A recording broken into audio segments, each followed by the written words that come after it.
আরে বন্ধু কুটে যাস? আর কেমন আছস? আরে বন্ধু কোথায় যাবো? যাওয়ার জায়গা নেই রে। আরে কে যাওয়ার জায়গা নাই মানে? আসামা তো রাসেল ভাই পাড়া এসে পড়ছে,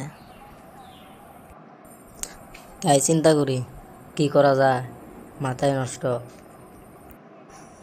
হরে বন্ধু, ঠিকই কইছস। এই সাপের ভয়ে আমি লেফটিনে যাই বন্ধ করে দিছি। কোসে বন্ধু, এখন কি করা যায়, উপায়?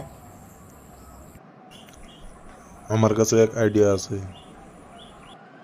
কি আইডিয়া, ফটাফট কত। তাহলে চাঁদের উপরে যাম, একটাই উপায়। ঠিক বলেছো, তাহলে আইসে পড়ছি বন্ধু। আইসাতে বললাম, এখন থাকার ব্যবস্থা কি করা যায়? আইসা দিল পড়ছি, তার ব্যবস্থা হবই। এখন তো রাসেল ভাইপারের ভয় নাই। হ, ঠিকই কইছিস বন্ধু। হ্যালো বন্ধুরা, ভিডিওটা যদি ভালো লেগে থাকে তাহলে লাইক শেয়ার কমেন্ট করবেন।